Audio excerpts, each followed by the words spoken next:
Fala galera, Sauro da Bahia, então vamos aqui resolver questões sobre direitos políticos. Lembrando que os direitos políticos nós vamos encontrar na Constituição ali dos artigos 14 ao 16. Então do 14 ao 16 nós temos ali os direitos políticos. Direito político, obviamente, por ser uma das espécies dos direitos fundamentais, tem toda a sua relevância a título de prova. Pode ser que não venha cair com tanta frequência como um direito individual, como uma parte de nacionalidade, mas ainda assim tem toda a sua importância e, obviamente, nós vamos esclarecer todos os detalhes aqui que possam ser cobrados aí na sua prova. Beleza? Então, vem comigo, por favor. Primeira questão. O analfabetismo não representará óbice à elegibilidade dos cidadãos, haja vista a garantia do amplo exercício dos direitos políticos, característica do Estado democrático de direito. Claro que a questão está errada, né? Errada por quê, professor? Nós precisamos lembrar, pessoal, que o analfabeto, ele tem capacidade eleitoral ativa. O analfabeto, ele pode votar. Embora o voto para ele seja algo facultativo, né, a Constituição fala que o alistamento e o voto para o analfabeto são facultativos, a questão da capacidade passiva, que é a questão de ser votado, ele não tem de jeito nenhum, né? Nós temos que lembrar que para a Constituição Federal o analfabeto ele é um absolutamente inelegível. Por incrível que pareça, essa questão de analfabeto ela não cai em prova, ela despenca em prova de uma forma geral. Então, só para não ter problema, olha isso aqui comigo, por favor. Eu não quero que vocês esqueçam, então, o seguinte. Nós vamos lembrar que são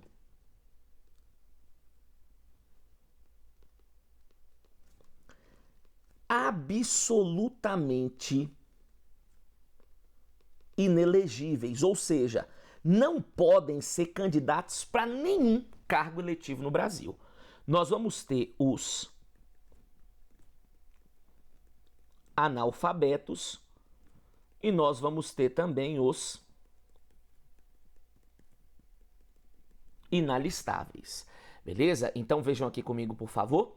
Então hoje, de acordo com a Constituição, são absolutamente inelegíveis. Não podem ser candidatos para nenhum cargo.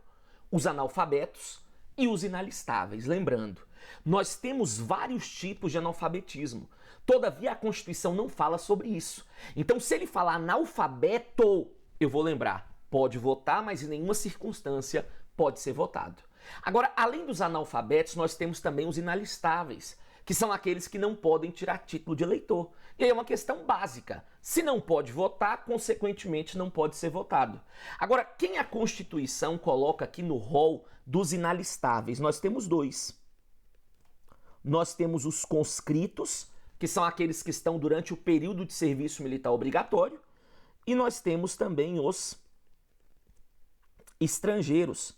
Afinal, estrangeiro não tem vínculo político-jurídico com o nosso Estado. Então, estrangeiro não pode votar, consequentemente, ele não pode ser votado. E aí, aproveitando o ensejo dessa questão, eu não quero que você esqueça que esse rol previsto na Constituição de absolutamente inelegível, ele é um rol taxativo. Beleza? Então, o rol de absolutamente inelegíveis hoje na Constituição, ele é um rol taxativo. Segunda questão, vamos nessa. Segunda questão. A propósito do que dispõe a Constituição Federal acerca dos direitos políticos dos analfabetos, viu? Mais uma questão aí. Julgue o item a seguir. O voto não é obrigatório para os analfabetos. Perfeito. Perfeito. Certíssimo. Né? A nossa Constituição, ela vai falar, pessoal, que ele pode votar, mas o voto para ele acaba sendo algo facultativo. Eu gosto de fixar logo as bases todas, porque depois nós vamos replicando questão e resolvendo tudo, quer ver? Nós não podemos esquecer de uma situação chamada de capacidade eleitoral ativa. A capacidade eleitoral ativa, pessoal, é a capacidade de votar. E aí, a nossa Constituição, então, ela vem e fala que o alistamento e o voto são O alistamento e o voto, lembrando, eu tô falando de direitos políticos, então esse alistamento aqui é eleitoral, é o título de eleitor. O alistamento e o voto são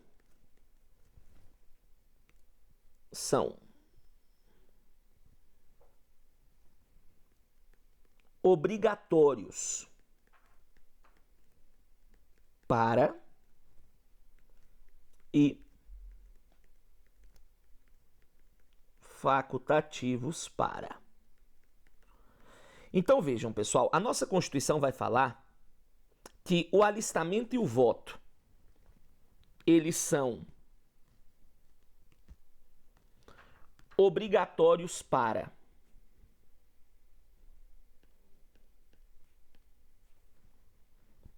os maiores de 18 anos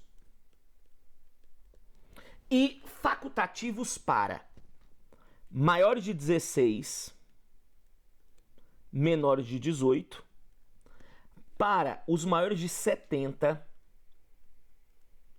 e para os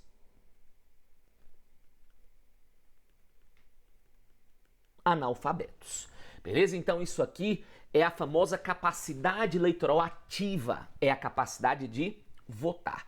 Beleza? Sendo sincero, a única questão mais reflexiva que eu conheço o examinador cobrando em prova é essa aqui. Ele fala assim, olha gente, porque o analfabeto ele tem a escolha em tirar ou não o seu título. De fato, o alistamento para ele é facultativo. Só que ele fala, olha, porém uma vez tirando o título, ele estará obrigado a votar nas próximas eleições. Mentira.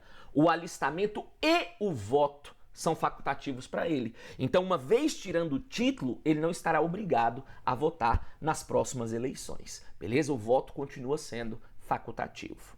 Próxima questão. Vamos lá. Terceira questão. De acordo com as disposições da Constituição Federal de 88 sobre princípios, direitos e garantias fundamentais, julgue o item seguinte. Mandato eletivo poderá ser impugnado na Justiça Eleitoral mediante ação de impugnação de mandato, cujos atos terão de ser públicos em obediência ao princípio da publicidade. E aí, essa questão está errada. De fato, o mandato eletivo ele pode ser impugnado ante a Justiça Eleitoral no prazo de 15 dias contados da diplomação. Agora, ele vem e fala assim, cujos atos terão de ser públicos. De acordo com o artigo 14, parágrafo 10 da Constituição, esse tipo de situação, de impugnação de mandato, isso ocorre em segredo de justiça. Então, quando ele fala que os atos terão de ser públicos, a questão está errada. Beleza? Então, nós vamos encontrar isso aqui, lá no artigo 14, parágrafo 10 da Constituição, e também observem o parágrafo 11, que vai tratar acerca desse assunto aqui de impugnação de mandato. Próxima questão, 4. Gilberto Brasileiro Nato completou 61 anos de idade no mês de janeiro de 2018. Neste mesmo ano, transitou em julgado condenação criminal contra ele, tendo sido arbitrada, entre outras sanções, pena privativa de liberdade. Considerando essa situação hipotética, julgue o item a seguir com relação aos direitos políticos de Gilberto. O processo criminal transitado em julgado é hipótese constitucional para a cassação dos direitos políticos de Gilberto pelo tempo de duração dos efeitos da condenação. Vejam bem, eu lhe asseguro com total contundência, eu lhe asseguro com total veemência, essa é a questão mais cobrada sobre direitos políticos. Beleza? Essa questão aqui, ela trata sobre o que nós chamamos de privação dos direitos políticos. Privação dos direitos políticos. E eu prefiro fazer logo um esqueminha, logo na primeira questão que apareceu, para que todas as outras a coisa fique bem mais tranquila. Beleza? Nós vamos encontrar isso aqui no artigo 15 da nossa Constituição. E a primeira coisa que eu preciso que você entenda é o seguinte. Quando você pega o artigo 15, ele fala, olha, é vedada a cassação de direitos políticos. Então a primeira coisa que eu preciso lembrar obrigatoriamente é que não existe cassação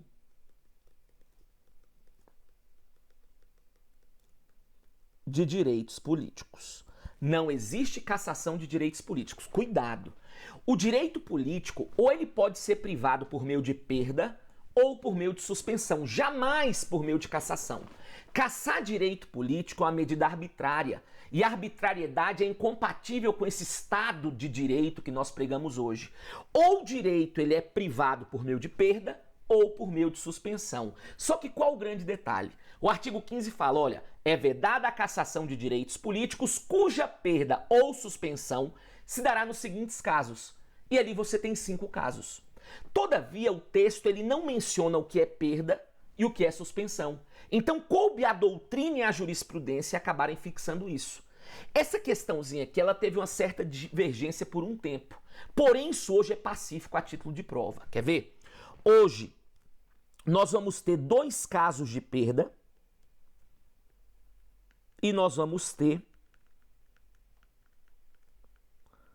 3 casos de suspensão. Então vejam, quais são os 2 casos de perda que nós temos? Primeiro,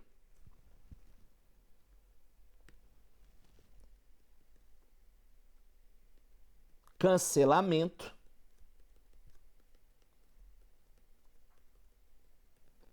da naturalização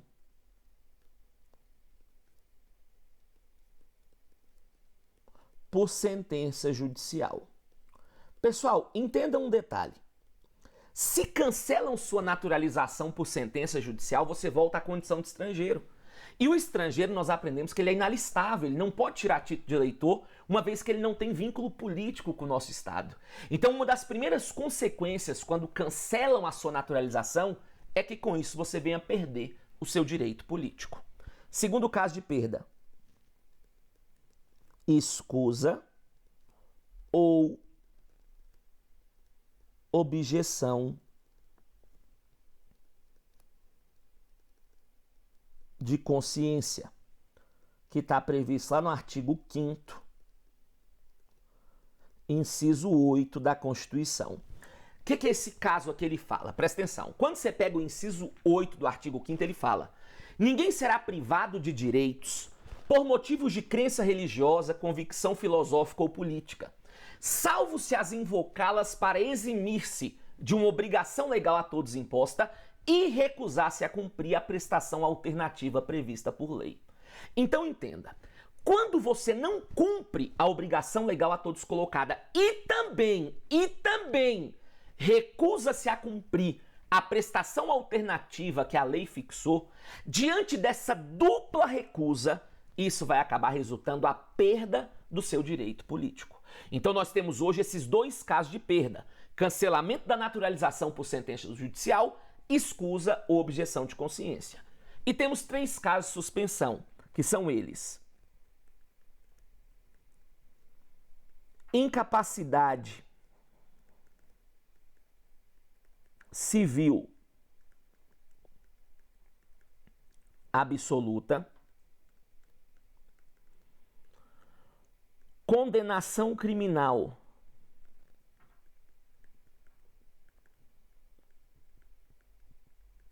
transitada em julgado, e por último nós temos a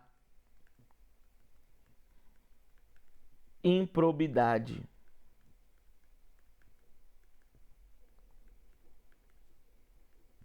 administrativa. Beleza? E lembrando, o único caso que a Constituição fala expressamente se é perda ou suspensão é a improbidade.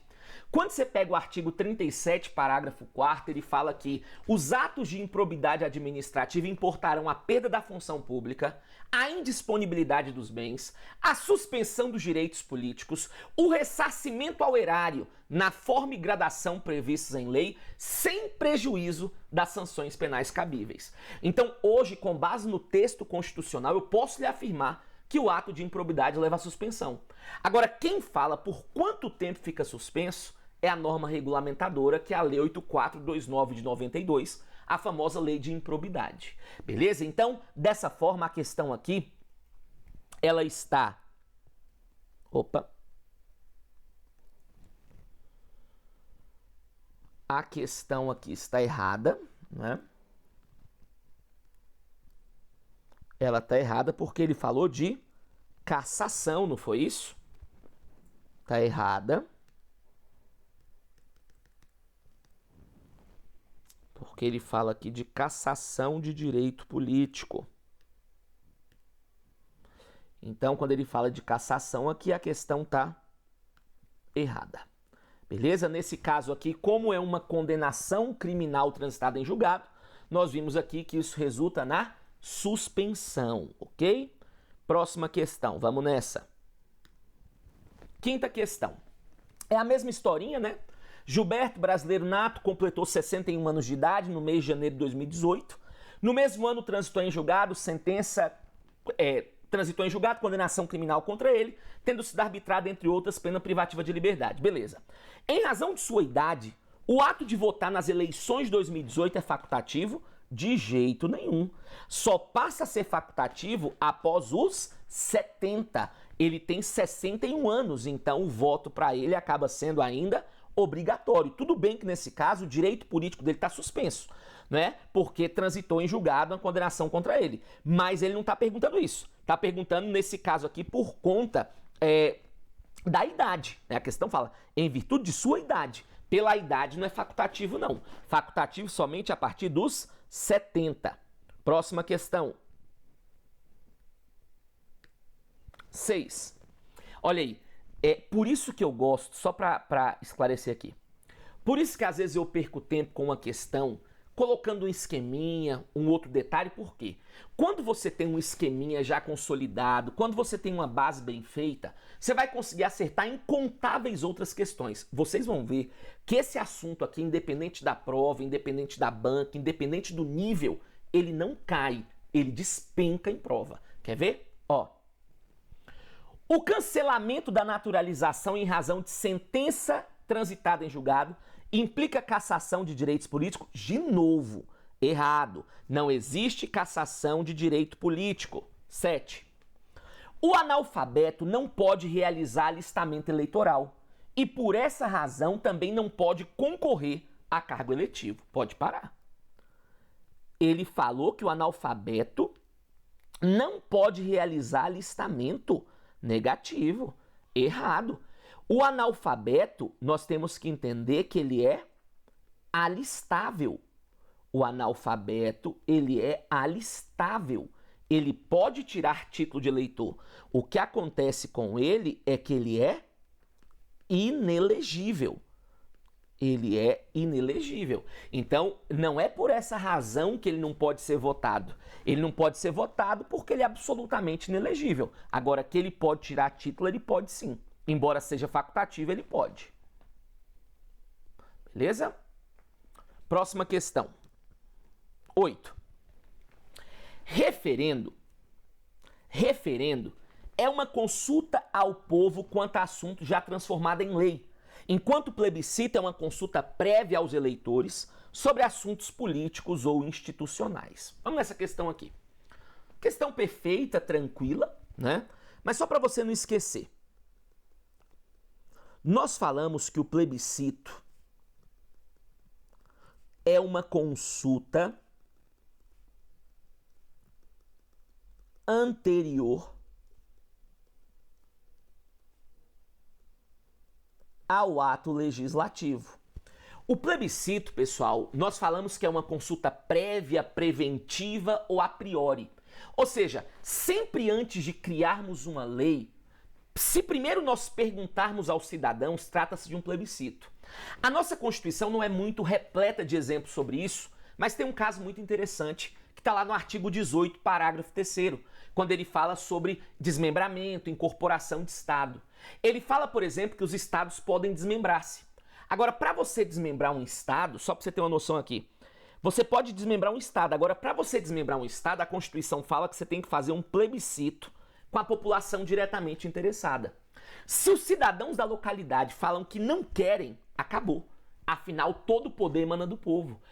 Vimos isso no estado do Pará, quando tentaram desmembrar em estado do Tapajós e Carajás. O povo não quis, então acabou. Agora, a Constituição fala que se os cidadãos aceitarem, nós temos que criar então uma lei complementar para que o desmembramento seja consumado. Então veja, antes de criarmos a lei, primeiro nós perguntamos, plebiscito. Diferentemente é quando primeiro eu crio a lei para depois perguntar. Então vem cá. O referendo, por sua vez, nós falamos que é uma consulta posterior ao ato legislativo. O referendo é uma consulta posterior, repressiva, a posteriori. Lembra da lei do desarmamento? A lei já estava pronta e após a lei criada foi que nós perguntamos aos cidadãos se eles aceitavam ou não. Beleza? Agora coloco só uma observaçãozinha aqui para ficar lindo. Coloquem assim, ó. Compete ao Congresso Nacional autorizar referendo e convocar plebiscito. Compete ao Congresso Nacional autorizar referendo e convocar plebiscito. Direto ele pergunta em prova quem tem essa competência. Às vezes ele até blefa falando que é o presidente. Cuidado, beleza? Mas a questão aqui está perfeita, questão certíssima. Próxima.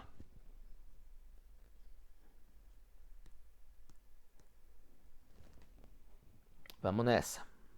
9.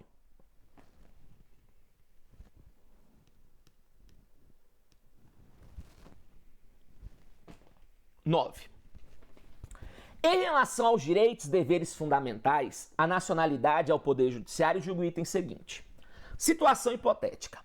Com a pretensão de candidatar-se a cargo eletivo, determinado militar com 5 anos de serviço fez de forma regular o pedido de registro de sua candidatura. Assertiva. Nessa situação, após ser eleito, o militar deverá afastar-se de sua atividade pelo período do mandato eletivo, devendo retornar ao serviço após o seu término. Ei, essa questão não está errada pouco, não, ela está errada muito mesmo, né?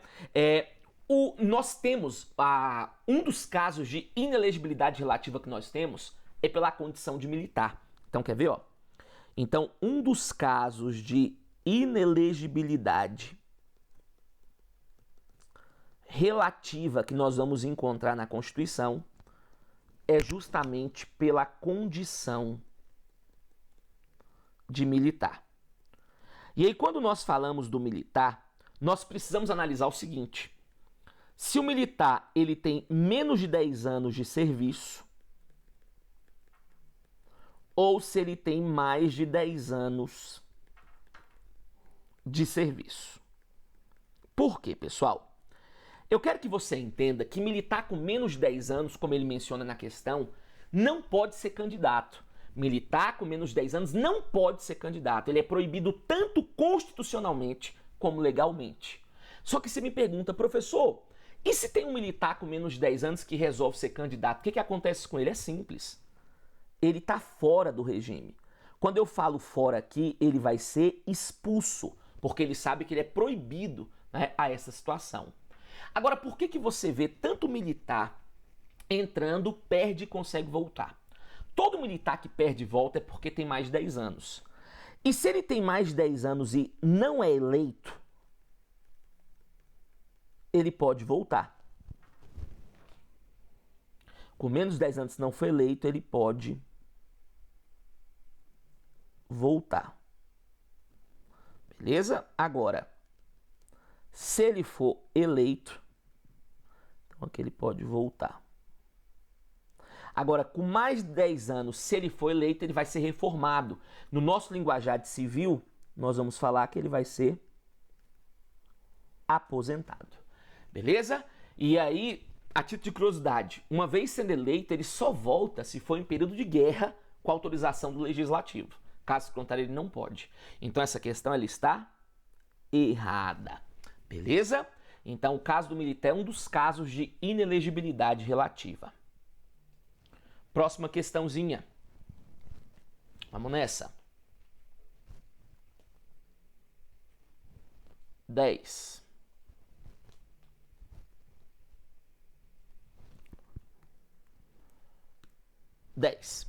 Vamos lá. Acerca dos direitos das garantias fundamentais previstos na Constituição de 88, julgue o item. Cônjuge de governador de determinado estado será inelegível nesse mesmo estado, salvo se a sociedade ou vínculo conjugal se dissolver no decorrer do mandato. Errado. Errado por conta, na verdade, de uma súmula vinculante. Quando você pega, e é bom você deixá-la aí, quando você pega a súmula vinculante 18, a súmula vinculante 18, ela fala o quê? Ela fala que divórcio no curso do mandato não afasta inelegibilidade reflexa. Ou seja, pode até divorciar, mas não vai ter direito a ser candidato. Beleza? Por exemplo, o cara é governador, beleza? E aí, então, se ele é governador daquele estado, o cônjuge e os parentes consanguíneos ou afins dele até segundo grau não podem ser eleitos naquele estado. Mas vamos imaginar que no curso do mandato eles acabam divorciando. E aí o marido, no caso o ex-marido, vai tentar a reeleição. Nesse caso ela pode entrar? Não pode. Porque eles divorciaram no curso do mandato. Isso não vai afastar a inelegibilidade dela. Beleza? Então, divórcio no curso do mandato, de acordo com o Supremo, não afasta a inelegibilidade reflexa que está prevista no artigo 14, parágrafo 7º da nossa Constituição. Vamos mais uma questãozinha? Então, taca-lhe pau. 11. No Brasil, o alistamento eleitoral e o voto são facultativos para os analfabetos, os maiores de 70 anos de idade e os maiores de 16 e menores de 18 anos de idade. Nós já vimos isso. Isso aí é a exteriorização da capacidade eleitoral ativa, que é a capacidade de votar. Então ele falou, ó, o alistamento e o voto são facultativos para os analfabetos, beleza. Para os maiores de 70 anos de idade, beleza. Para os maiores de 16 e menores de 18 anos, perfeito. Né? Para essa galera, sim, de fato, o alistamento e o voto acabam sendo facultativos. A Constituição fala que o alistamento e o voto só é obrigatório para os maiores de 18 anos. Beleza?